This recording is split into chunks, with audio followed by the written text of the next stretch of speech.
What's going on, guys? Yo, welcome to APFE, What the heck Arcade does and that stand for? it stands for Arcade and Pinball for everyone, Justin. You For know everybody. this. Why for everybody? For everyone. This is a pinball podcast show, not just pinball, but arcades and things that we want people to enjoy the hobby the way they want to. No judgment here, right? I judge you right now Right now. for a weird name of a podcast. I couldn't come up with a better one, but I thought this was fun to finally get back together. Justin, we've hung out a bunch of times. We actually even did like I would say like a pre-show, a precursor to something like this when we were together in person. Oh, right. Yeah. Right? That was fun in Chicago. Did you have a good time there? That was a great time. And you know what we're looking forward to? We'll be at CES together. We are. Where we're going to bring arcade and pinball to the community as well. So stick around for that. That should be exciting. I think we're going to be doing Fox is coming too. Robert Fox is when 19K Fox will be coming. Oh, you just said his name. I know. Fox. Okay. We'll be hanging out at CES together, and there's some fun and exciting things we definitely will be doing and talking about probably every night. Every night. But tonight, we're talking about a couple key things. So we're here talking about Evil Dead. So that's right. That's Spooky Pinball. Spooky Pinball's Evil Dead just got announced last week. I'm going to be honest, I haven't done a deep dive into it. So I wanted to do, I know, I've been a little busy. I was in Hawaii last week. I had some family things going on. But I want to do a reaction to that, get your feedback on that. Okay. We're going to talk about Wonderland Amusements. Spooky? What else we got? Wonderland Amusements. Wonderland Amusement. Yes. What is that all about? The pinball, home arcade pinball, they have a new video. So we're going to look at that, react to that, get some feedback there. And then New Wave Toys finally came through on a long time promise to deliver something they announced years ago, and it's finally here. So I got a copy of that, and we'll talk about that. So those are the big topics for today, and anything else. Don't forget. Yes. We got two interesting things at the end of the show. So if you're watching on the replay and you want to know what those things are, fast forward all the way. No, we may just... Anyway, we'll be talking about a really cool arcade one-up mod, right? That's coming out. It's going to blow people away. Right. It would be, yes. I'm going to be pretty excited. Yes. We'll be talking about what Stern will probably come out with at CES. There's some rumors online, and there's some hint of confirmation that perhaps maybe it's accurate. We'll see. That's a lot of like ifs and things. So and buts. People can be lying to you, right? Like I have confirmed that so and so told me so. But what if they're lying? So you got to add in the ifs, you know? Yes, got to add in the disclaimer that, hey, this could be the thing. All right, so let's get started. Let's go ahead and pull up the Spooky Pinball trailer. So for me, like I was on vacation last week when the announcements were coming out. I was looking, like trying not to stay connected as much as possible. But when I saw the announcement come out, I could not see the pictures. So I've seen the pictures, I've seen how it looks, but I've not looked at the featurettes trailer and had time to kind of dive into that. So there's this 2 minute and 40-second video that we're going to showcase that shows us the official trailer for the Evil Dead. So let's take a look at this, and then Justin, you can tell me all about it and see how it is. So all right, let's go. Dun, dun, dun, dun. Are you an Evil Dead fan? I'm not an Evil Dead fan, but I am a Bruce Campbell fan. Oh, okay. Hey, let me and I used to work for the company Lionsgate, and there was a lot of Bruce Campbell going on while I was there. So Ash versus Evil Dead only was... guarantees in life for death and taxes. And I like the VHS connection there, so that pulls at my heartstrings right there. The shotgun, it's nice. The hand. Ooh, I like the hand mechanism. Oh, the shotgun, double Guns lanes. Loaded. Wish I was. Son of a... How about a double barrel breakfast, huh? Double barrel, okay. Gotcha, didn't I, you little sucker?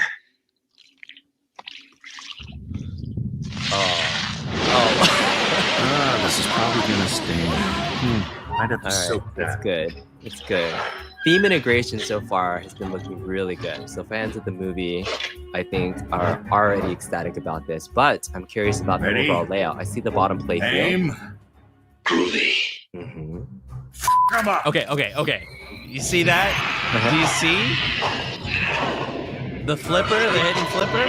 You bash that big ugly dead end. Doesn't matter. Whatever you call it, bash it. For God's sake, what happened to her eye? We have some people saying that this is going to be in their collection.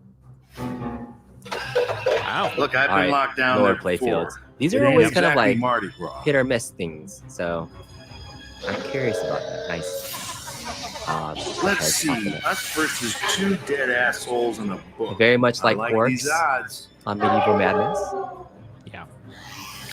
Even now, we have our darling fingers. So, please don't hurt me. No! Breakups are never easy. Cabin lock is lit. I wouldn't go in there, but you know, knock yourself There's out. a lot happening in this game. Yeah, that's the ball lock. Shut it Yeah. off. Physical ball lock. Okay. Shut it off.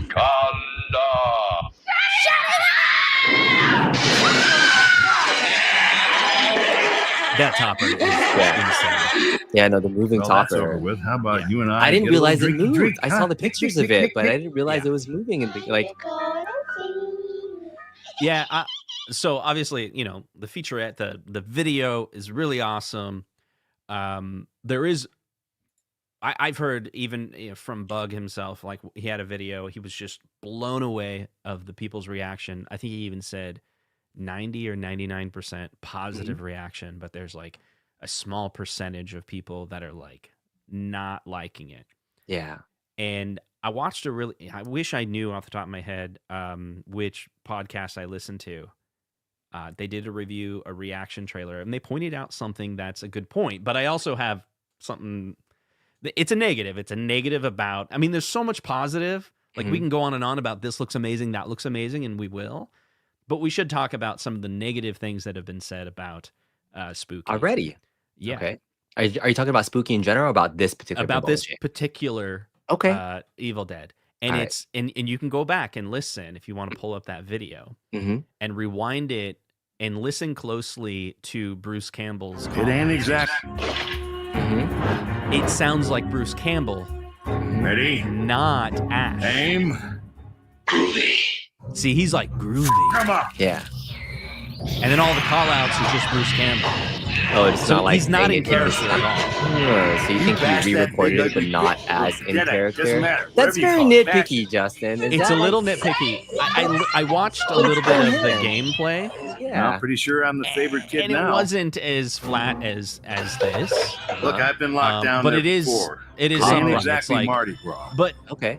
here's the thing, though. Here's my counter to it. Yeah. I don't know if I could listen to Let's the see. Us groovy versus voice two dead assholes for in a book. for the I amount like of these an odds. hour of gameplay. Yeah. Like I don't like. It's okay to bring us the Bruce Campbell voice. It's not Okay. completely out of character. Yeah. I mean, it's still him though. So I mean, like at the very least, I mean that like when I first heard, I was like, is that the thing that people are going to be like very nitpicky about for this game when it first comes out? Like, because you don't truly know all the things unless you get your hands on it, right? So what's that like first observation that people are hung up? It's that like the flatness. That's the Is only that- negative thing I've heard. Everything else Okay. is like, come on. It's Interesting. got the cabin. It's got the ball lock. It's got this extra flipper.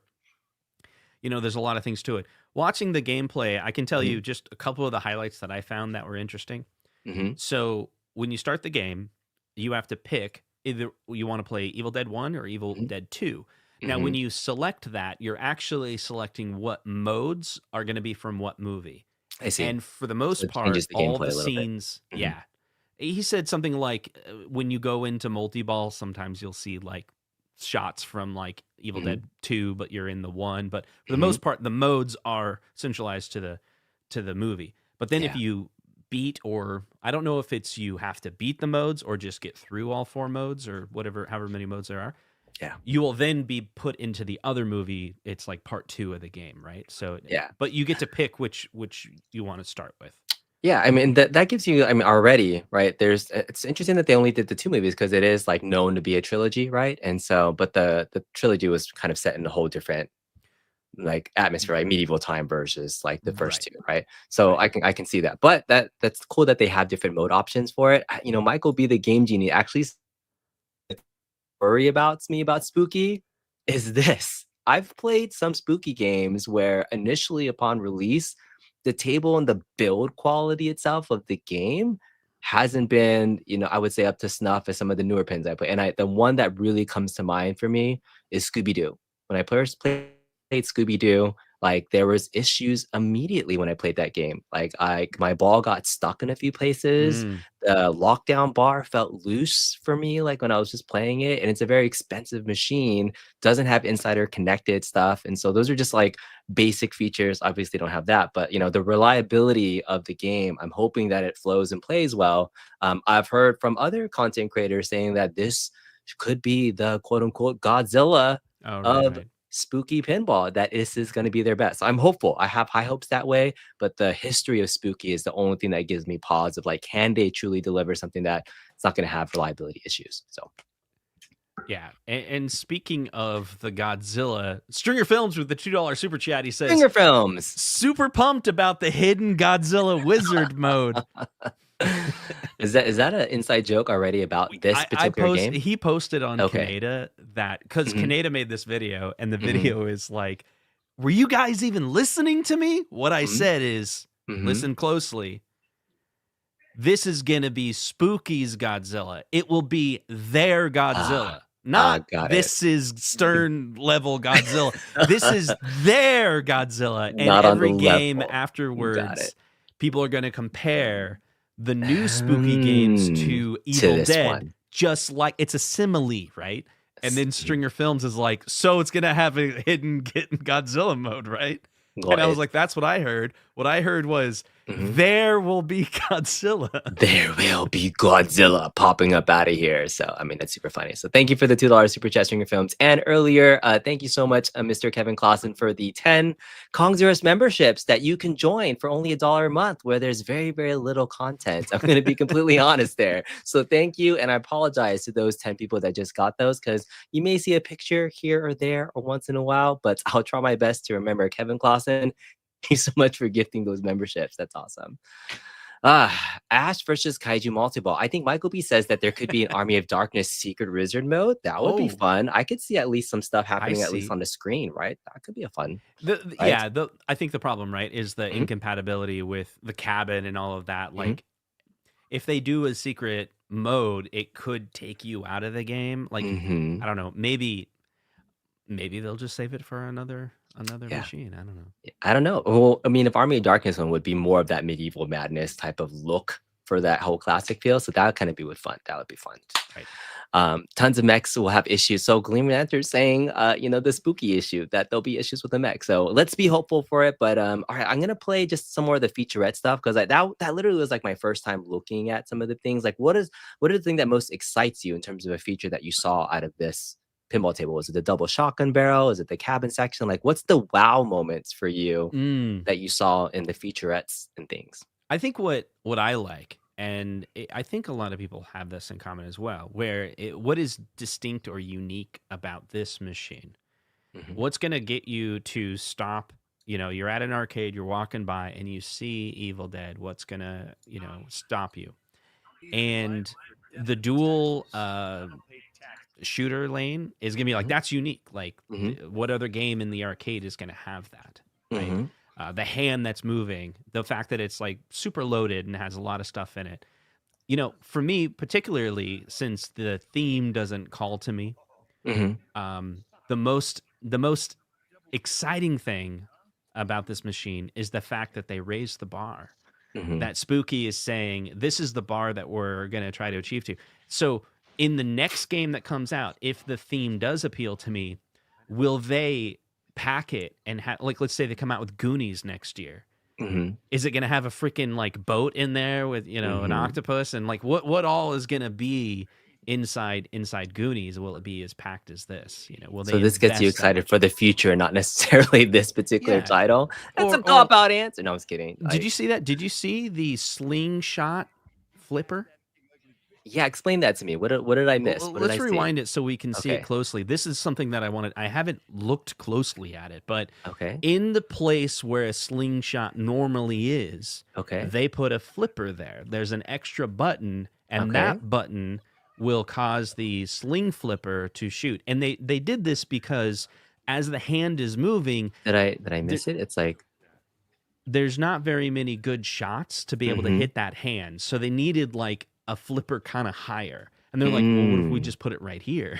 Where Like the that right thing there. right there. Yeah. And Oh, you I can see. catch the ball. You see it as a Yeah, second yeah. return lane. Uh-huh. And so one of the ramp shots will actually take you to the sling, but Uh-huh. you have to remember to press the extra button to bring that up, and you can cradle it and you can hit the hand. So does it act like an actual sling too, or is it just That's a the part I flipper? don't know. Okay. Like, how I'm does like, the oh. sling part work? Does Yeah. it flip itself, or I don't know. That's Maybe what I it's want to just see. like, okay, interesting. So, but the flipper is like in line with where the sling is and like Right. flips out from there. I see. Yeah. That's kind of interesting. That's unique. Yeah. Okay. I see that. Yeah. So yeah, these targets popping up are like Cactus Canyon and or Right. like Medieval Bandits popping up. So that's kind of cool. I saw Magnet Ball Lock there. Wireform ramps are looking good. This is another kind of interesting mech that's from the movie, right? When his girlfriend changes. So that's kind of like a mode possibly, right? Like They evil said, good. like, when you activate it, if she's taunting you and she's in evil mode, she's lying to you. Like, she's telling you to make shots that'll make That that are oh, not so the correct. call outs are The like call outs are incorrect. lies. Oh, that's messed up. But if you Yeah. flip it to the Yeah. good side, it's Okay. she's like helpful. Got it. Oh, that's interesting dynamic. That's interesting gameplay. So right now they're just doing the featurettes video, from the beginning. So artwork aside, what are you thinking about like just the art package itself? Is this something that again you're not this theme itself doesn't call out to you, but at least you can appreciate like what do you think about the art design? It's fantastic. If you look at Bruce Campbell, like it captures Bruce Campbell in that early, I don't know when the movie came out in 1978 or 80 or something like that. Obviously he looks different older, but was it Christopher Franchi? I haven't seen and studied a lot of his art, but I've seen a lot of people say, oh, he is like the best. And when I see that side arc, it just pops out. And to think that, it's a painting and it's just so well done of a character like that. Yeah, I agree. And is that like neon, not lighting, like black lighting in this? Is that am I looking at that right? Or is that just kind of the dark theme for everything? I don't know if it is. One thing I did notice while you're talking about that, like look at the game right there, like it's doing the The track mode. the track mode. But if you go look at the actual gameplay, there's one thing that's interesting about that table. While you're playing it, there's not a lot of lights. It's a dark game. Yeah. Well, it's Evil Dead, right? So that completely makes sense. Yeah, so I think maybe some people will be like, oh, I don't like, because there's some people that are like, they hate dark games. Yeah. I mean, But that's like part of this the game theme. starts dark. Yeah, it does. Interesting. Well, cool. I like the expression lighting in the back already. The topper, I mean, God, like, all right, so I actually I haven't looked at the price point. Are there different trims for this? No, I Yeah. think it's just one trim was about like, it's 10,000. Okay, and then the topper is separate? 1,400 for the 1,400 for topper. Got it. Okay, so that's a $10,000 for the single version, and then extra 1,500 for the topper. So that's great. Who are we, guys? We're just two guys that are talking about arcade and pinball for everyone. That's right. That's Even what we're you, doing. Gamer Fridge. Even you, Gamer Fridge. That's right. Stringer Things, thank you so much for the $2 super chat. It says if this pin proves reliability, I'll buy Goonies. I mean, we're talking rumor mill stuff already. You think Goonies is in the works? That's been another rumor mill for Spooky? One of the rumors is Goonies with Spooky or Goonies with Barrels of Fun has also been tossed around. It's kind of hard because those companies used to be the same company, right? Like, David, the CEO of Barrels of Fun, used to work for Spooky, so there's kind of similar passions going on there. That's right. Mystery Encoder is here, by the way. We're going to tease something that you brought up a little bit earlier, but he says if he gets a pinball machine, it would be a Goonies one. So that would be the way to get him into pinball. Imagine what that team could do with the modding stuff. I don't know if it's the same, but that would be pretty cool. Mr. P-Dub's Arcade Loft with the $5 super chat says, looks like the meat is back on the menu, boys. Welcome back. Thank you so much for the $5 super chat, Mr. P-Dub's Arcade Loft. This is fun. So, I mean, while we're here just talking about APFE, Arcade and Pinball for Everyone, this might be episode 1, but where could we find our next episode, Justin? You want to talk a little bit about how this might work? So right now you're watching on B Kyung's channel. And so we're trying to do this podcast, Arcade Pinball for Everybody. We want to be, super woke, super inclusive. That's right. No. What we mean by that is, no, we want to make sure that if you're new to the hobby, that this is a safe place, that you can come. We're not going to ridicule you because you only play pinball on your iPhone or your Android phone. You can even play it on your Zune if you want. That's fine. Tell us Zune? about Did it. you just mention the Zune? If you did figured out how to play yourself? pinball on the Zune, That's amazing. That's a challenge for like Team Encoder right there. That's Yeah. right. But whether it's VPN or anything, right? Like it Yeah. doesn't matter where you're in the hobby. Or so. it's Arcade 1-Up, or it's the ACT games, you know, if all arcade, all pinball. We're going to go all over the place with this podcast. So we're going to do a roaming podcast, episode 1. So I guess you have the odd numbers on the Kongs Are Us channel. Yes, I'm odd. And then I'll have the even numbers. So next time we get together to talk about a topic, it'll be on the Console Kits channel. And we'll go back and forth. And if you only like Kong, that's okay. And you only watch the odd ones, that's okay. Because you're odd. Because we're for everybody, and you can, you don't have to. But if you're even and you happen to be here and you're not subbed to Justin Console Kids, definitely check them out. And we're going to be making all those announcements. So that's how we're going to roll. We're going to try this out. We'll see how it works out. And so far, we've been having a good time. But thank you again, Kevin Clausen, for I think you did this twice already. You gifted 10, you gifted another 10, and now this is your third time gifting 10 memberships. So thank you. Thank you so much for the 30 brand new members to the Kongs Are Us crew, where I will be posting a special thank you to Kevin Clausen over and over and over again. Thank you so much for that. Yeah. Cool. What else do you think we have? So I still want to keep talking about Spooky. But in future episodes, just for people as we're talking about it, like what else do you want to cover? Do you have an idea for kind of what you want to talk about on this show at all? Anytime there is a topic of interest, we should cover it. Anything. Okay. Yeah. This week, we'll do a mini topic right now. Did you know that you can get an At Games Legends 4K pinball financed by PK himself? And that I did not know. Yeah, I had a feeling you didn't know about it. I read the fine print. Now, here's what's funny. I don't know. I did see Michael B. I saw his thumbnail. I didn't watch it because I don't watch Michael B. stuff to get back for when he doesn't watch UB. So I read the fine print. I don't know if anyone's talking about the fine print, but on the At Games Legends 4K. So those of you who don't know, if you want to play virtual pinball on a 32-inch 4K screen, just 60 hertz, the At Games Legends 4K pinball is a pretty decent product. I was surprised at Expo. I played it. I was like, this has way less lag than I thought. I was surprised by it. I played one of their machines that hadn't been updated, and I was like, this is garbage. And I was like, well, yeah, the 4K is just stupid. And the person's like, that's one we haven't updated the firmware yet. Go play the ones over in the corner. And I went over the corner and I was like, this is going to suck. And I was like, oh, that's pretty good. It wasn't bad. It was really good. So anyway, they have this, the fine print is you put like $500 down, $100 for shipping, and they will ship you a Legends Ultimate. And then you have to pay back the rest, 0 interest, on that credit card that you gave them for the next year. It's a 0 interest. So 12-month 0 interest. Yep. Okay. And you're just making payments to PK, to At Games. Yeah. And it says, you do not own this machine until the 12 months are over. And we reserve the right to repossess the At Games Legends Ultimate. 11 months the pinball. and 30 days. Yeah, if you don't pay, PK himself is going to come to your house. So PK is now a repo man, is what you're trying to say. That's right. And watch out. Because that's funny. It says, get this, that the moment you pay the last bill, you will be notified on the device that all payments have been paid. Yeah. Which to me means they integrated all of this into so they know the software. If you don't make a payment, they're shutting that machine down. It's guaranteed. It's slow jack for sure. It's like slow jack. It down. That's so funny. Oh my god, I didn't. I'm tempted, man. It's like pay over time, 0% interest, and you can do the coupons. Yeah. So the VPN, I know we're talking about VPN. We're going our pace, right?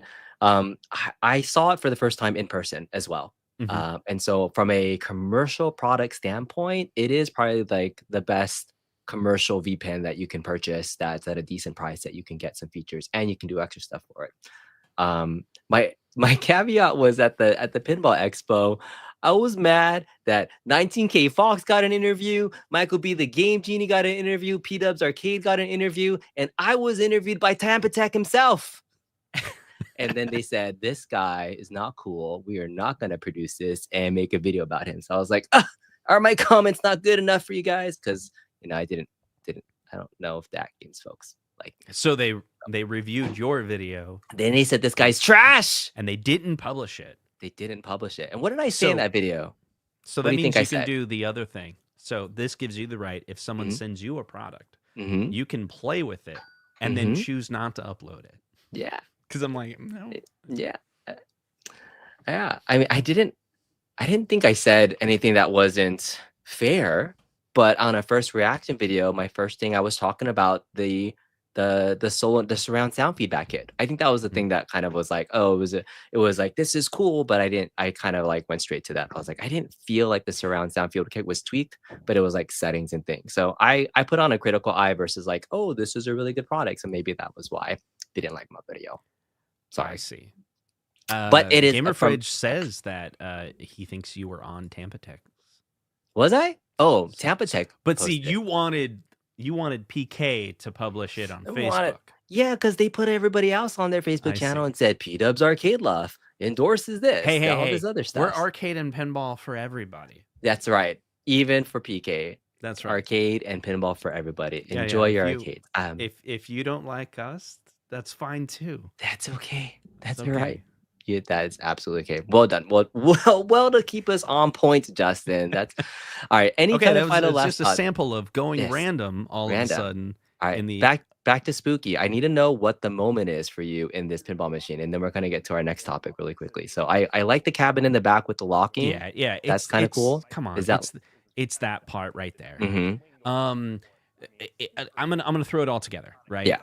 That when you lock the ball, physical ball locks are awesome. It's one of the coolest things in Godzilla. There's a physical ball lock. I have a Bond that doesn't have the physical ball lock. And I'm like, come on, I wish I would have just got the premium that has the physical ball lock. Like, there's a thing about that. This has the cabinet, ball locks in there. Then the swing comes down and falls down. There's this little record, old school tape that physically is on the apron that plays as that balls are going to come down and it builds up to it. Yeah. That's a pretty cool moment. The moment. The other thing is the scoop that's in the center. Did you hear about what they did there? So they got these things that pop up right in the center shot towards some of those ramps, the little thing pops up. It can pop up, and it has two features. So tiles can come up. So when you're battling that topper lady, Sharon, I don't know her name, whatever, the topper lady, you can bash the tile. That's her. It's her face and like two arms. But then when those go down, also the ball can go underneath the play field. I see. So it's like a 2-for-1. Got it. It can go in the basement. Yeah, in the basement. So so this is the full featurette video. I'll put links in the description if you haven't watched these already. This is a 35-minute featurette video. Oh, see right there, you will die at this portion. And then there's Got it. So there's that portion of it. So definitely check this out. I'm gonna spend more time looking at it. Like now that I see it, my first reaction is there's a lot under the hood, right? So I think from a Spooky standpoint, the last couple of layouts I've seen some Spooky also. I know they did Looney Tunes and Texas Chainsaw, but I just go back to Scooby-Doo when so much it looks like there's a lot in there, but the flow and the gameplay just didn't quite match the art package. They're always beautiful. I can say that much. The Spooky Pinball machines look great.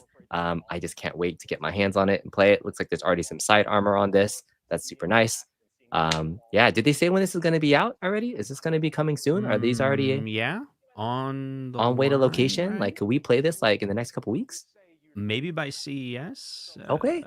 I don't know if they'll have one in Vegas because they're only making is it 888 of these? That's it. I see. So it's a limited run, and they've sold 500 already. Wow. So they're almost sold out. I don't know. The first 500 is probably pretty easy to sell, and then maybe the last 300 will be harder. But come on, you have to admit, they get better and better. So every machine that Spooky comes out, they've increase their customer service supposedly. And I had a local arcade dealer. He says he will not buy from Spooky because he did personally, but he won't put it in his arcade because if he has any issues, they won't even answer the phone. And specifically last year, with Looney Tunes coming out, they're like, so and so is our receptionist. If you call her, she will answer immediately. And so there's like, we fix the customer service. You will hear from us. We will help you. And then on Pinside, people are, at least what I've seen, maybe there's other threads, the people are like, yeah, they're good. But Looney Tunes is awesome. Texas Chainsaw Massacre is a much better game, in my opinion, than Scooby-Doo. So they've made enhancements. They did make improvements from there. So I did like to see the progression. So this is their next progression. So love to see that. So Transfer asks, is this potentially anything you would potentially own? Is this something that you would do? No, because of the theme. Yeah. But if theme alone this doesn't call out had to you. all the same features, but it was a different IP, it would be interesting. Yeah, it'd be interesting. It'd be hard to say no because it's so packed for the price, and I don't know. But you can't own. Only a few people can own 30 machines, so yeah, that's not me. Kevin Clausen, thank you again for another 10 gifted memberships. If you are now a new member of the channel, I apologize. He has requested some feet pictures. I don't know if that's going to happen. It's kind of awkward, but we'll do our best, Kevin Clausen. Thank you so much for that 10 gifted memberships. Okay, so that's Spooky. Check it out. We'll put some more videos out there. I do want to kind of shift over to another group that we've been following for the last couple of months, and it's the Wonderland Amusements people. So just a couple of days ago, I think yesterday, they released finally actual video of their home arcade pinball. So the last time we talked about this was you and I at Pinball Expo, right? And so they did this kind of like soft launch where they just had a pinball cabinet. They've been slowly releasing pictures.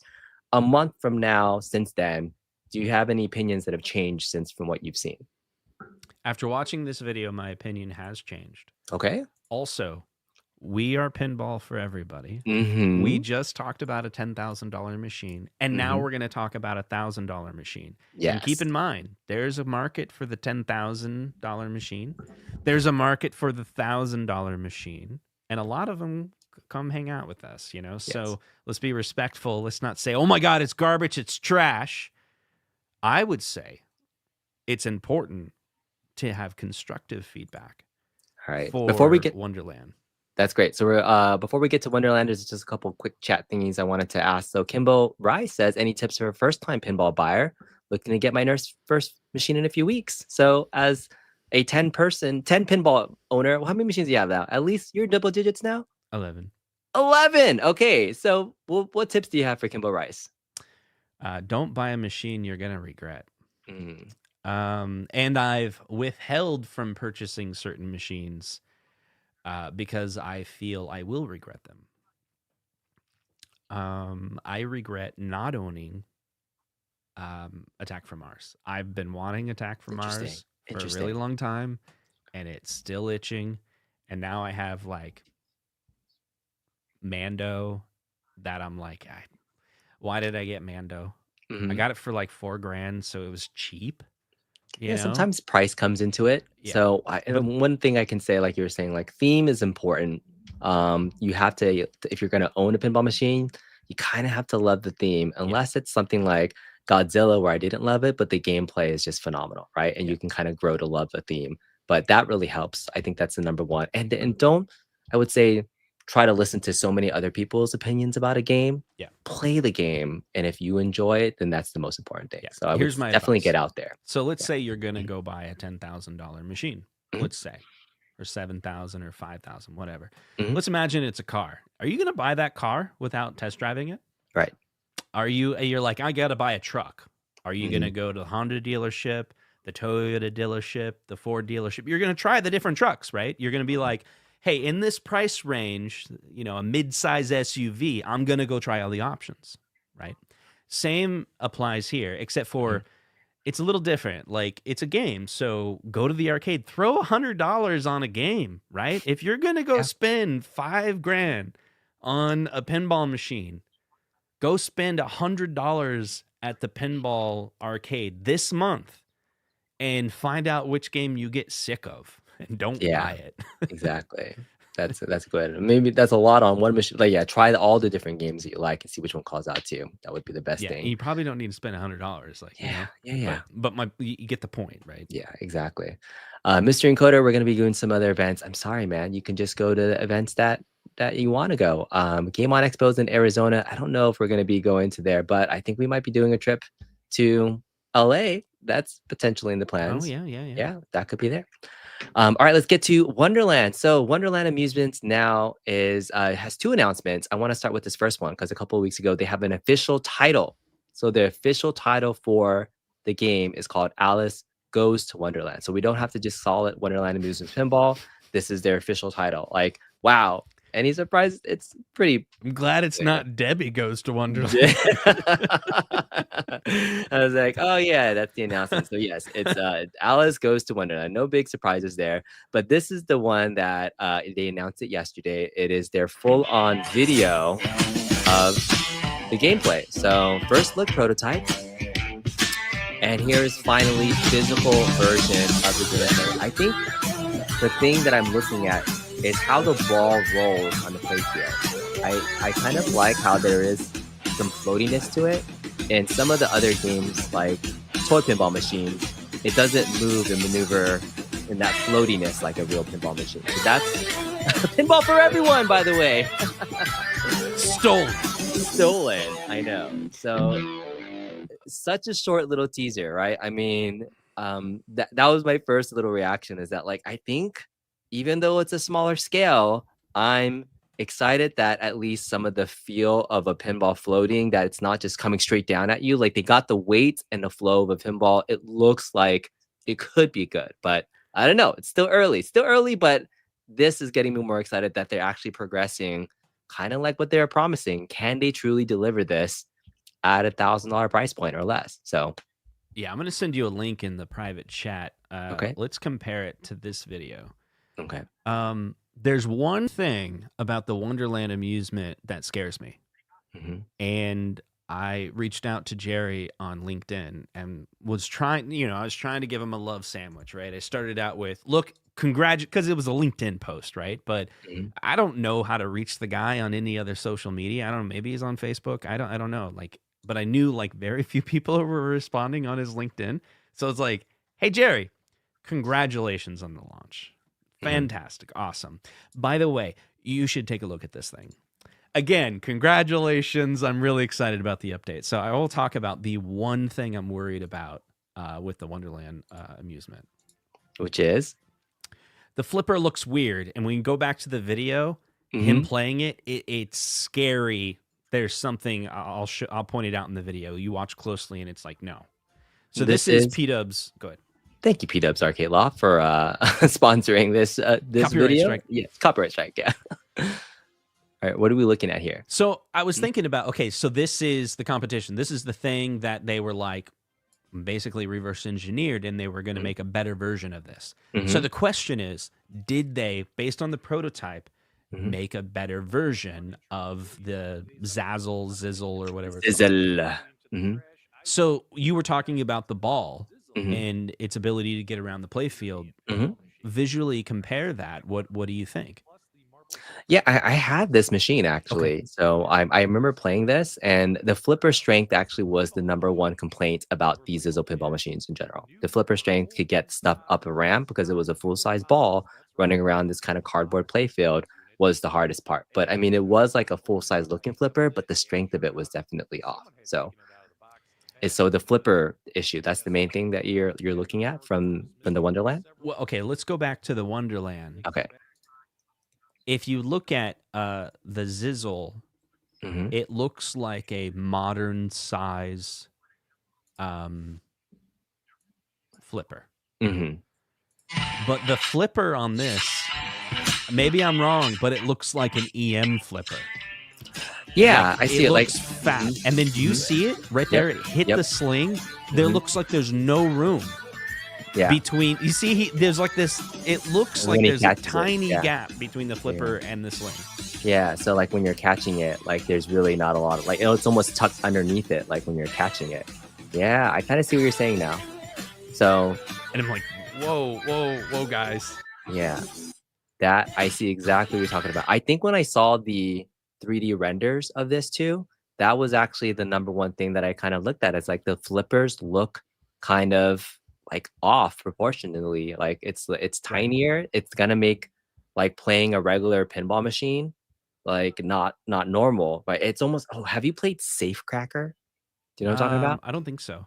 So Safecracker it's like a real pinball machine, but it's actually smaller. It's smaller than a real Okay. size pinball machine, and I think the flippers are also small like that too. So I remember playing that game recently because I was in Asheville, played in a pinball tournament, got to a tied finals match, and then the head-to-head tiebreaker was Safecracker, and I hated it. I was like, "Damn it, this pinball machine plays small," but the flippers, I think they're shorter pinball flippers. I got to look up a picture of Safecracker and look at that, but that might be something to consider. But I think what you're saying is when it's flipped up, look, that left flipper right here. How do you tuck a ball under that? How do you catch a ball under that? That is insane. Hey, it's a prototype, but for the prototype, that's the feedback. And then the second thing is, I don't know if you can see it, but that left ramp looks weird. It looks super steep. I don't like that flipper position is like you can catch it there, but I mean, are like, you gonna get range on it? Can you backhand anything on that? No, and you don't have any room to catch it if you're holding it up. Like you barely have the tip. You just the tip. You have just the tip of your flipper to catch something on the up position.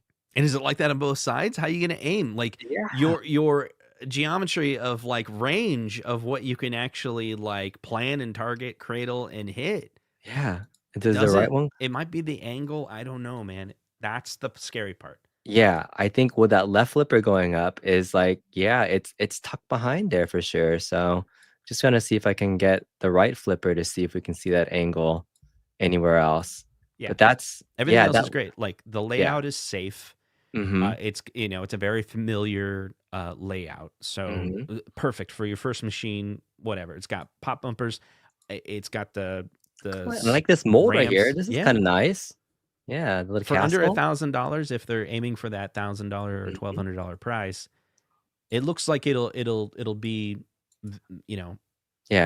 have value for what it is. But that's the scary part, that lower part. Of the machine. At least the right flipper looks okay to catch a little bit. Like there's more of it exposed for you to catch it. So maybe it's like you catch more on your right flipper than the left flipper. So yeah, maybe Mystery that's Encoder says it looks like a 1-up V-Pin. I think it is. I think they took the arcade 1-up design and then just put the cabinet design. Yeah, I think it's. I mean, we saw it, right? 100% looked exactly like the arcade 1-up V-Pin in person. It's like the same wood. Yeah. That's interesting that you pulled that out. I think that the comments of the actual gameplay of it working, it's good to see it flipping. It's good to see a physical version of it. I think that's probably the thing that gets me like, oh wow, they actually have progressed enough to get to this point where we can see a product. And I think I did reach out, and once I saw this, I asked, like, did they have plans like to be physically present at CES? And I don't think they're going to be there. I don't think they're going to actually have a working prototype and plan to be at CES. If anything, I think they might have just maybe more announcements and just more kind of artwork package to just use that time to announce like many other companies do. But I don't think they'll have a physical presence there. I think their next bet, probably even that being early, I was telling them the next biggest pinball festival is Texas Pinball Festival. So that would give them until March to have more of a working product. And then a full year from now back at Expo, if they bring it again, get some real feedback there, that would be a good place for them to try it out. But, maybe they want to go to a different show or not. So, yeah, it's interesting, but that left flipper, that one's they fix wild. It. Hopefully they hear feedback as well. But that's Jerry. The only other thing that I'm worried about is just where is it going to fit in the market? So for $1,000, could it be a dead product? Because not for this home arcade community, because I think the home arcade community, there's the $5.99, $7.99 arcade 1-up V-Pin. Then you got the Act Games HD version, which is in that 700, 800 to 1,000, and then you got the 1,200 to 1,700 or 2,000, depending on which package you get for the 4K version, right? And now I'm dead serious, man. Now that Act Games Legends, let's just say, now that Act Games has the finance plan, I think the finance plan is gonna be huge. Because if you're the type of person that are like, I can't really swallow $2,000 on the At Games Legends pinball. But you go to your wife and you're like, hey, for $600, I can get a virtual pinball machine and then just pay the rest over the year. It's such an easier thing to swallow to be like, I don't have to pay all of it up front. I'm just going to pay it over time. Because your other option is if you don't have that money ready available, even if you do, but you don't want to dip into it, you'd rather just kind of pay it over time. You got to save up for it, right? I'm going to save up a year for $2,000 to spend on this hobby. Or you can be like, I'll just spend the money now. And then, instead of saving, I'm paying the payments every month. Yeah. And then you go back to the, I swear, like Media One Up should think about the finance plan. If they end up doing like a $1,200 like pro version, it should be like $500 down and $100 a month. Like I would do it. I would 0% interest. I would totally do it. Yeah, the 0% interest, besides the repo man like threat, right, is kind of a great deal. It lets people kind of slowly make that investment for a higher end product. I know that like pinball, right? Right, you can finance, but it's like true finance with interest, right? And so that one's hard to do at that I price. did bond on 0%. Did you? Yeah, nice. I just paid it off. Oh, there you go. A credit card had, hey, we'll do this 0% on this. And I saw that, and I was like, oh, looked into the terms and stuff. That helps. All right, well, that definitely helps. Funny enough, so we're talking about smaller flippers, right? So that was the Wonderland Amusements one. Let me show you Safecracker just to kind of give you a comparison of another type of machine that was small in scale, but this is Safecracker. So Safecracker is, again, that's like a Toy Story, so you can see how small it is. Yeah, this is kind of like an 81% scale pinball machine, right? Oh, wow. Like this could almost be the size actually of the pinball machine. I'm curious about seeing this next to a Safecracker. So that look how small it is. But when you see it, it's full size there. And then look at the flippers. They look They're not mini. It's hard to tell with the proportions, right? Right? No, but they are. They're definitely miniature flippers. They're like the smaller flipper that you would see like on the upper, lane on a like on the top of Foo Fighters, right? Like as a smaller flipper. So it's hard to tell because it's kind of the short. whole machine is scaled, I think. Scaled down. Yeah. But so there's an example where I was saying like there are smaller machines that are scaled down, but still have stuff in it. So I mean, I know that like they had to go the route of making everything scaled, but like when I saw Safecracker and I was playing it, I was like, it's still kind of fun. No, the game is hard as hell. So the weird thing about this game, if you've never played it, you don't have 3 balls. You have a ball bar, a meter. So you have like this much time to play. And every time you drain, like this, it ticks down and then you get points. Every time you drain, the timer stops for a second and then you keep playing. And so you just play a certain length of time, as many balls as you have, and then you can add time to your ball meter to keep going. Nice. To do the game. So like when I played this in a tournament setting, I was like, holy crap, like I don't have 3 balls. I literally have time. And then one of my balls got stuck. So then the meter was going down and I couldn't like do anything about it. So it's a really weird, funky game. But I'm just saying, like, from a flipper perspective, they have a reference. And like, again, look at the size of this machine. It's literally almost kind of the miniature same size. So it's kind of been done. Yeah, I would later I want to take a look at the dimensions of that and then compare. Take a look like for one if you can go find one. Like they're kind of rare to play, but it was fun. It was fun to play. Yeah, so I've been going through the chat because I know we have been ignoring it and kind of starring some of the questions, and maybe we'll come back to them later. So if you're in the live chat and you want to participate, I think I did this before. If you want us to highlight your chat, you don't need a super chat. You can just throw a question mark at the very beginning of your message, and that'll tell us like, hey, you want to be a part of the conversation. Because there's a lot of conversations going on there, and that's good too. But so I got a couple start up. You want to go through them now? Yeah, let's go. Pull them up. Mike says, are you buying Evil Dead by Spooky? Negative. So personally, I'm no longer think I'm in a buy pinball mode. Personally, like when I was purchasing my first 2, like after Star Wars, when I got Godzilla and Foo Fighters, I still didn't have a local place to go, I felt like. And since that time, literally in the last year and a half, there's been a lot more pinball places that have become more accessible to me that have a lot of these newer machines immediately. Like Spooky from Evil Dead, I guarantee will be at Ace Gogi, the on tilt, and they will be one of the first to have it. And so I no longer have a need to buy to play stuff. I can go and spend 20, 50 bucks on a machine, or like, and play it and get my fill without owning it. So personally, I don't even think this, but any future pinball machines, I'm just not in the market to buy new machines. I don't say I will never buy a new machine again, but like there hasn't just been one that I want to spend the money on. What about this Wonderland Amusement? I mean, $1,000. That I wouldn't be able to play on location. So that's one of those ones where like, yeah, they're not going to have one of those. What do you think they could do that could pull you in? Wonderland, I'm at that price point. I think I'm definitely more curious than anything. Like part of me, the curiosity factor of playing something always sometimes outweighs like the gameplay itself. Like I was so curious about Buck Hunter, for example, when it first came out. Like I could care less about that game, but I was so curious about how they're going to do Leica technology. And Arcade One at Pinball. Like I wasn't a huge pinball fan, but I was so curious about what they're going to do. And so I saw Mystery Encoder, and it was like, hey, I love to get it, and like bought it up. And $1,000.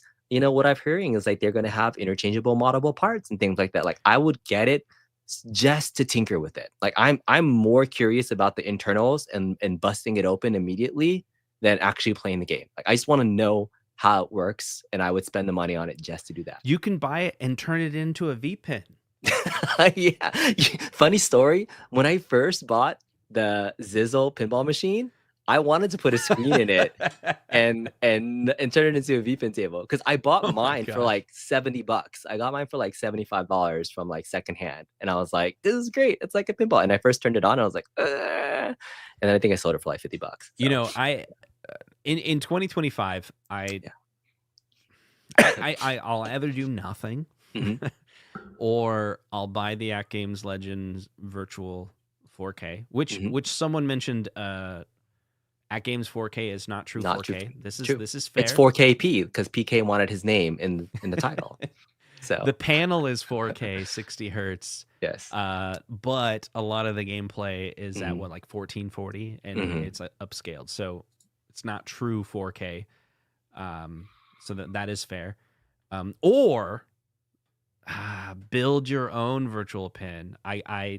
I watched one video on it and instantly got sucked in to that world. And now my YouTube For You is just filled up with build your own. $750 to buy the kit that you then glue and screw the entire machine together.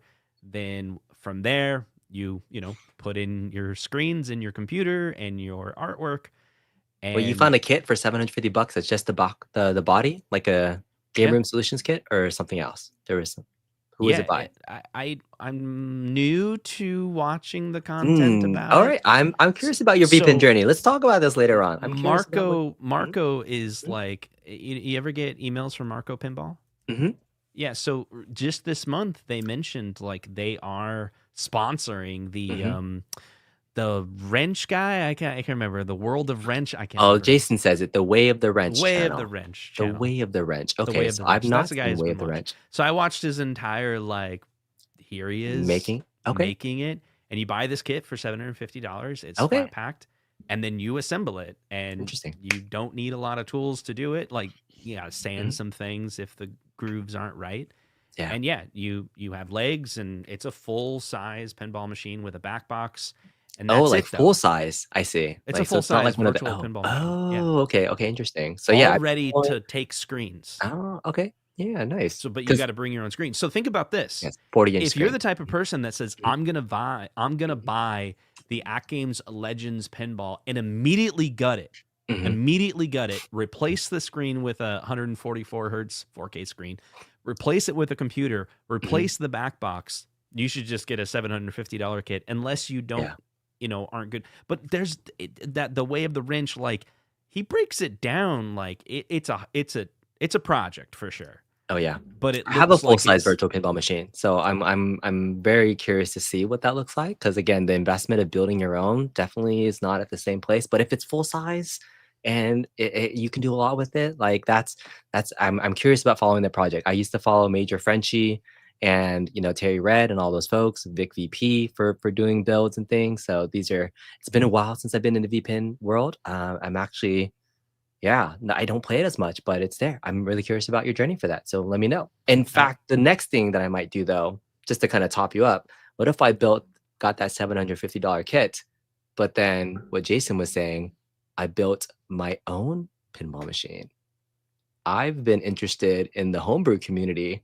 Oh, I might be so thinking, you buy the kit just to get started, and then use that put as real stuff in it. Yeah, like I know there's already kits and that you can do for like that just tell you here's the flipper and here's the out lanes and then here's a whitewood and then here's a box or something like that. Like they have kits where you can like start your DIY. I was so inspired by the homebrew community at Pinball Expo.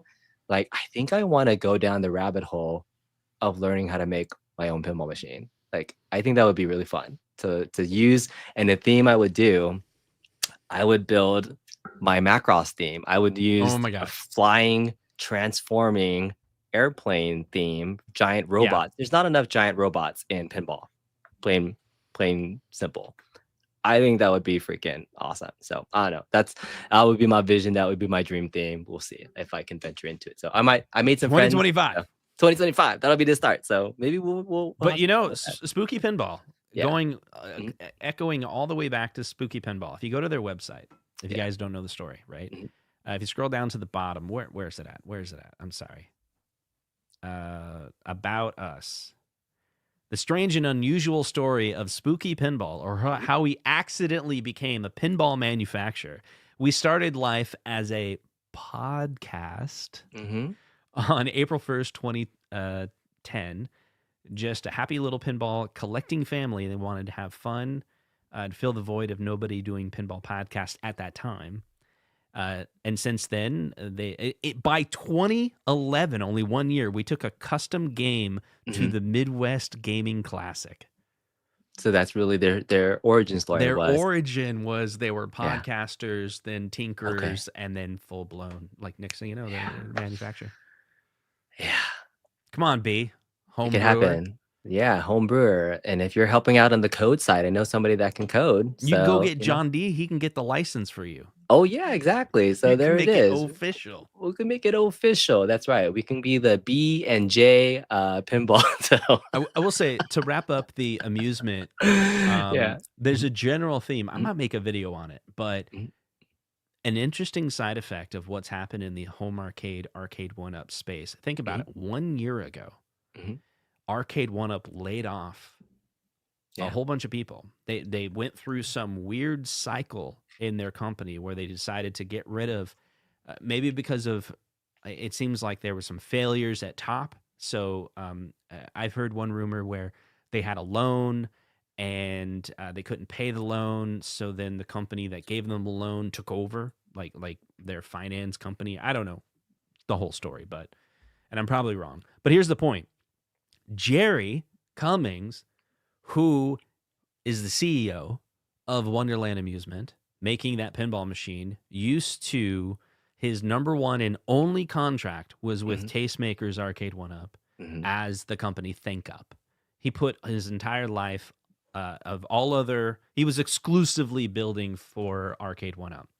One of the choices that the company Arcade 1-up made last year was to get rid of Scott Baccarat, get rid of John D., and get rid of Jerry. And the people that worked for Jerry, many of them, and we met them, now work for Jerry's new company. That's right. Yeah. And John D. has built Media 1-up, and he has a whole bunch of partners that are, some of which previously did work at Arcade 1-up. So who would have thought that the community would have happened? That basically, I look at it this way.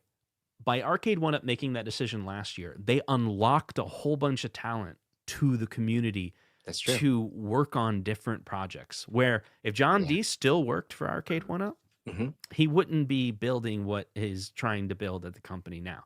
Because Arcade 1-up wouldn't have allowed him to do what he's trying to do now. Yeah. Jerry probably wouldn't be making a physical pinball machine out of the Arcade 1-up virtual pin parts. Yeah. But it's happening. What do you think Scott Baccarat is doing? chilling on the beach. I think he's chilling on the beach. His talent is not selling anymore. It's chilling on the beach. But like, yeah, to your point, maybe he's investing in one of these companies behind the scenes here and there. I do agree with you though. I am excited for how we're still getting quote unquote home arcade products from different folks that are still creative in this space. So the community isn't just going to be Arcade 1-Up rehashes for the next year. Like next year actually has some potential finally new things on the horizon that finally get me excited about bringing something new into my home arcade that I haven't in the last year. So that's good. All right, let's get through a couple more of these questions. Brian G asks, Justin, do you have Jurassic Park or the new X-Men machine? Yes. You have both. You have both. You like the premium? You put a lot of time into it? The X-Men? Yeah. It's brutal. It's brutal. Yeah. So yeah, there's it's very fun. Here's my quick current review of X-Men as of right now. Do a full one. I want to see you do a full one. So as of right now, I me personally can't get past about 100 million on the game. It's like I'm at a wall. It's your cap. When I'm playing at the local arcade against people that get billions, even in the tournaments that we play, they're having a hard time getting a high score as well. It's a struggle. So the code is not balanced yet. There are parts of the game you're playing multi-ball, sound just goes away. So it's not quite there. It's got some issues. There's some physical issues. There's some issues like there's an expectation that if you pull back the plunger all the way, it's going to make a loop all the way around. Mine will do that if I pull the plunger at its max. But I think there's an expectation that you don't have to go 100% to be able to get it around. Yeah. There's also an expectation that if you hit the launch or if it auto launches, it should do that as well. It should do that. And mine won't make it around and curve. Well, here's the thing. So the physical side is like every machine that I played plays differently because of that. Yeah. Some of the angles of the ramps, you'll go up and they'll fall back down because it doesn't get all the way back up. So exactly, I think that's the issue. The inconsistency of it from game to game has been more noticeable than I have with other pinball machines. Yeah. So I think that's going to be the interesting thing. How can they correct I've read about that. It doesn't really bother me. I mean, if that's the way the game was meant to be played, sure, I want it fixed. Hopefully they'll ship a kit and then I'll install the kit. Fine, whatever. But it's more while I'm playing the game. It's a drain monster a little bit, and I'm starting to think I've been the whole time. It's like, oh, it's my skill. It's my skill. It's my skill. And maybe it is, and maybe it's a lot of. There's some games that like it's Drain Monster. Like I was doing really well in this tournament like a week or two ago, and X-Men was the game I got last place on, and it just like killed my night. I was like, damn it! So I get you. I get you. It's a rough game. Here's the rough part for me. Then I go back to Jaws. Oh my god, it's a way different game. Like the speed of the game is way different, so you have to like switch. Like okay, this game is a little slower compared to X-Men. But oh my god, the code is so good, and like the depth of going here and this. So I haven't really experienced all that can be experienced in X-Men. I've looked at my Jaws achievements. I'm like, oh, I'm making progress. But I've had it for like 9 months or something like that, and then X-Men I've only had for a month or two. And I wish I could beat more modes. I can't. I love the different modes in Jaws. It's been giving a lot of replay. Like I like doing the Revenge of Jaws mode too. So it's been fun. I've been enjoying that. Yeah. All right. Agent Flash from San Diego says, would you ever consider trading one of your Sterns for a Spooky Kong? Well, I only have 3. I have Star Wars, Foo Fighters, and Godzilla. At the moment, I don't think there's a Spooky game that I would trade for. Is it just theme? I think it's theme, and like none of the gameplay of the Spooky games that I've played have really called out to me. Like the ones that I've played that I can remember, I've played Scooby-Doo, Looney Tunes, and Texas Chainsaw. I think I've Rick and Morty Spooky Table, right too. So I've played that. That one's okay. I think that's it. I don't know if there's been another Spooky. I haven't played. Is Spooky the one that did Halloween? Yeah. And Ultraman? Yeah, so like those are the re-themes there. So yeah, Looney Tunes and Texas Chainsaw you mentioned. Yeah, I just mentioned those. Like none of those have really called out to me, so I don't think so. If there's a game that I would trade out of my collection, it probably would be Star Wars, but I have like this like weird nostalgic tie to it, even though it's not like super great of a game. I still think it's fun and kind of gives me variety from my 3 different pinball. Let me ask you that. What if magically you could trade your Star Wars for Evil Dead, but it's still Star Wars theme magically. Magically. It's like you're trading to the spooky layout. Okay. And it's the spooky code. Okay. But it's still themed Star Wars. Yeah, I mean that's a really crazy hypothetical what if. Yeah, I think yes, but you know, even I think they were saying like people have been wanting another remake of Star Wars because it was such a great like theme, but they didn't think Steve Ritchie did the best job of it in 2016. So it's already been 8 years since they did it. They did Mando, but I mean like Star Wars could be one of those if they redid it and really in modern world redid everything too. Star Wars Pro on location, by the way, I've heard from operators, still one of their best selling like money makers because it's just the brand. It brings people. The theme is just so strong, right? Yeah.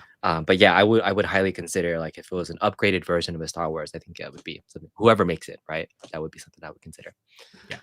Okay, I did want to talk about one other thing. I put Yeah. New Wave Toys in the title, and so the Artomat is here. Have you heard of this? Do you know what this is, Mr.? I remember in Cleveland, right? We heard Yeah. a little bit about it. There we go. Yeah, so the Artomat USB machine is their USB charger. I don't know why, but it took them a long time to get this product to market. And Nope, so not that. Not that one. I know. You look at you doing all the different layouts. I'm just gonna open this live for everybody to Nope, see. not that. One of the we're testing out the layouts and things. I'm just gonna take a peek and kind of give you my quick thoughts on this. You know, I have I think 10 different New Wave Toys machines right now. So at one point, you know, right now they have the change machines, which are the USB adapters. So I thought it was just really genius that they came out with different things that would be, you know, usable for this. And this is a very nostalgic type of machine. I personally don't have nostalgia for smoking cigarettes. Wait, are you legit unboxing it right now live? Yeah, why not? Artomat thing. I just hit want one in the chat for the unboxing. All right. This is it. So this is the Artomat. It comes with 2 different color legs. So you got blue legs or red legs. And the cool thing is you can actually like press these little buttons and stuff will pop out. Yeah, wait. Is this a review unit? This is not a review unit. I actually paid for this. Are you supposed to disclose when it's not a review unit?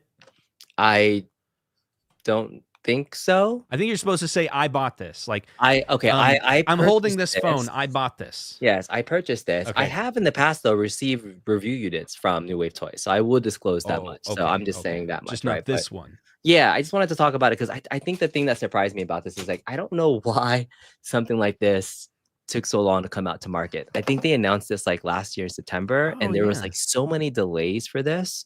But I'm looking at the product. I'm like, I don't know what it is that would really make the product, you know, delayed so much. So I'm probably gonna plug it in just a little bit, but I just wanted to talk about it for a second. That was just my biggest surprise. Any thoughts on kind of like their USB charger thing? I think it's fun that they're still making stuff like this, but Artomat.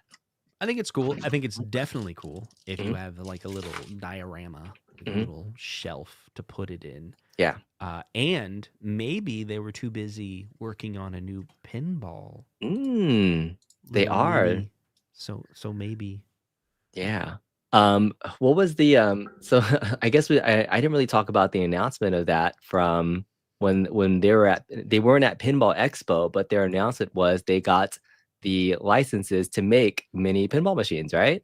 Right. Like that was the thing. And like so Williams stuff, right? Yeah, Williams stuff. So I just wanted to kind of pull up their Facebook page for people posting about the Artomat. But the cool thing is like people are also customizing this immediately. Look, they're already putting in the different types of like for those that smoke cigarettes and things like the different camel things. So this guy's just putting in cool stuff. So I think it's fun that people are already doing this. It's finally time to get some excited news about that. But that's the New Wave Toys news that I wanted to share. Just because I got it just came in. Yeah, even Fist of Love. He's like, that's cool. That's cool. Stock Jock's excited to get his. There it is. All right. I think we've been it for an hour and 10 minutes. That's assuming. But wait, time. There's more. There is more. There's 2 little teasers that we talked about. What are the teasers that we talked about? I think we were going to unveil and reveal to the world the most amazing Arcade 1-Up mod that has ever been revealed on this channel. Yes. That is due to this guy who was asking where his invite to Pinball Expo was. It wasn't anywhere because it was because you were not invited. You were not invited to Pinball Expo because you were in the lab working on this. Okay. Pinball for everybody. Yes, exactly. So what I was waiting to share was some news. They posted something in the Arcade One Up Facebook group, which I thought was really fun. Oh, where did it go? There it is. Okay. All right, so the Arcade One Up and Modding Facebook group got a new post from the Team Encoder folks recently. Yay. And today, I still joined this Facebook group. It's one of my favorite ones. They posted this picture from Team Encoder 16 hours ago. And it's a humble picture of a Blitz cabinet with Santa Claus. Wait a second. What do you think this could mean? What do you think this could mean? Santa Claus falling over? Maybe. Yeah. Because someone hit him? Yeah, is Santa Claus playing on a big buck hunter? Like, these are just amazingly custom generated artworks things. Mystery Encoder does what John D don't. Is it Blitzmas? I think that's what this is officially called. So folks that don't know what Blitzmas is, you might be interested in watching this video here. So let's check it out. This is a slowed down version. And why did you see it? It stretched the moment like you. Yeah, he's running this off of an orange pie, so this is not in an Arcade One Up cabinet. Okay. So this is, but it is the actual PCB code ROM. So this is quick little gameplay, right? And boom, and what do you have here? Jump in. Oh. Boom. Okay. All right. So what do we just watch? What is this? Okay. So Mr. Encoder sends me that video and he's like, I'm like, what is this? And I look at it, I'm like, oh, it's Late Hit Blitz. And he's like, that's the actual Arcade One Up PCB ROM that he's been injecting new code to play late hits, like the game with late hits, and actually putting in the language filters back out of it. So like it's the actual ROM in the PCB. So it's not running an emulated version of it. He's actually injecting new code into it. So so I don't understand. So you got to break it down. So did he take the Arcade One Up ROM and patch it so that it's still the Blitz ROM from Arcade One Up, but it re-enables? Or is it he's just taking the original game and getting it to run on the Arcade One Up PCB? No, I think he's going into the code that's on the PCB and then changing the settings to re-enable late hits or however it does. So like he's activating. Yeah, he's activating the stuff that was removed out of the custom code somehow. Like that's what he was saying. It's so the Arcade One Up ROM. Yeah, it is the Arcade One Up ROM. So that's what Gamer Fridge is saying. So that's fun. So when they are ready to share it, I think that's kind of exciting that there's news for the modding community. And not only will they do that, they can do more stuff to it. But it looks like they're finally going to release their Buck Hunter mod too. So I just am thankful for that group that's still keeping some of this hobby alive for the modding community. And one last teaser for those that were interested in the Dragon's Lair patch fix. Remember the audio issue with Dragon's Lair where there was that little desync issue? I paid $40 to ship my PCB to Arcade One Up. Really? So I did. I what a loser. Somewhere. Exactly. I had to pay them to fix my freaking machine. But I got the PCB. It's somewhere in Texas. Like I shipped this PCB to some random dude in Texas. It was like Arcade One Up replacement shipping thing, and they shipped it back to me. So hold on. Let me find nice. Here it is. I haven't even opened it yet. Like it literally came from the customer service department in Longleaf Drive, Conroe, Texas. And I think I looked at the address and it's literally somebody's house. So they're just paying some dude to reflash these PCBs. It's Mystery Encoder. It's Mystery Encoder. I just let's go. 10380.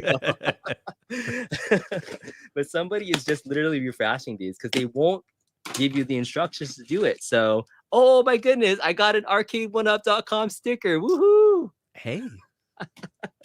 I paid $40. You paid $40 for a sticker. For a sticker and a reflash Dragon's Lair PCB. So I'm going to install this on my Dragon's Lair, shoot some video, and then I'm going to ship this off to Mystery Encoder so that he can find a way so that he can offer it to the community to patch it without having people to send it. So Thank you, Mr. Encoder, for offering to do that. That's something that's really cool. So, I mean, heck, it really is. USB on it?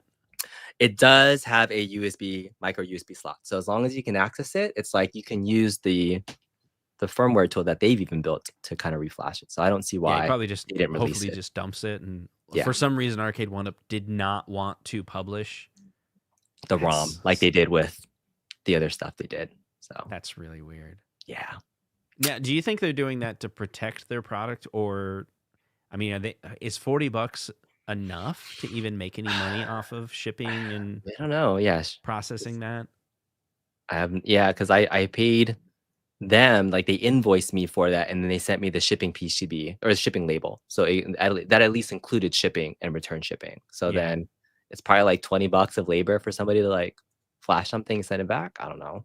Yeah. But yeah, there it is. Anyway. All right. Well, DJ Beat Reviews has a good question here. You want to answer this? Oh, we talked about multi-streaming, but I think, you know, there's definitely an audience of overlap. So the point is if we were both streaming, then you would see notifications and, hey, watch this twice. And so what we wanted to try was, it's actually, we talked about it before, right before we went live. It was like, should we simul stream? And I really liked what Fox and I did when we did the Andor thing, where it's a show that goes back and forth between the two different channels. So we're both investing in the content and trying to make the show exciting for both of you. And then but we just, you know, this week it was hosted on B Kong's channel, which means he has the responsibility of creating the outline of the show and making a thumbnail. Terrible thumbnail. Yeah. And then next time we go live, I'll take that responsibility and we'll just do it on my channel. Yeah. You know what? I have the perfect outro video for us, Justin. I think this could be our outro and our intro video. Oh. All right, Justin. Shirts versus skins. Let's go.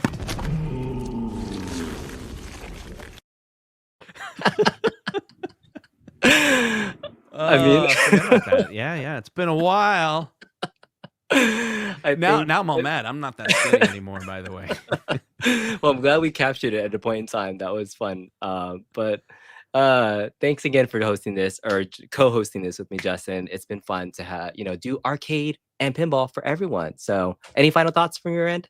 Thank you guys so much for hanging out and supporting this show. If you really liked it, then make a comment and say thank you. Hit that like button, hit subscribe if you're not subscribed already. We really do appreciate it. If it wasn't for the community that was supporting channels like this, then we would not enjoy it and then maybe not do it, because if people are not enjoying it, then why would you do it? Yeah. And I don't know where I'm going right now, because I realized I said that and I haven't made regular content for a year. Coming back through this. That's right. Yeah. I would love to see some more of your review. Oh my gosh. There's someone behind you. There is somebody behind me. Hi, Mrs. Kong. Run! I know. All right. So it's time for me to head out. Thank you all so much, everybody. I'm going to hit this button because it's been a long time since I have. It's my outro. Thanks, guys. Talk to you guys next time.